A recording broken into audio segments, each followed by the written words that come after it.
तपाईले बिर्सनु भएको छैन होला पक्कै पनि एसवाई प्यानलको आइपिओ फेरि आइसकेको छ।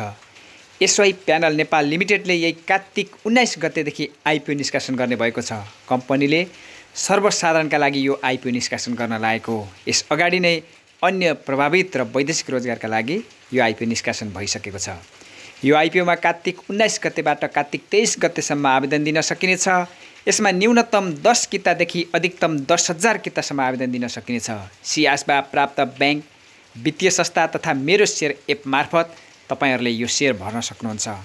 र यो एसवाई प्यानलको आइपिओ हो। आइपिओहरू जुनसुकै भए पनि हामी नेपालीहरूको भर्ने बानी छ। थाहा पाउन साथ हामी भर्छौँ। पक्कै पनि यो आइपिओ तपाईँले भर्नुहुनेछ। कम्पनीको प्रति किता 100 रुपियाँ अङ्कित मूल्यमा 40,76,156 किता सेयर निष्कासन हुन लागेको हो। कम्पनीको सेयर निष्कासन तथा बिक्री प्रबन्धक प्रभु क्यापिटल लिमिटेड रहेको छ। यो आइपिओ अवश्य पनि भर्नुहोस्। र यो एसवाई प्यानलको आइपिओ हो। एसवाई प्यानल जो कोरियन प्रविधिमा घर बनाउने तपाईँले सुन्नुभएको छ। त्यो आइपिओ तपाईँले भर्नुहोस्। सेयर सम्बन्धी जानकारीको लागि यस च्यानललाई सब्स्क्राइब गर्नुहोला।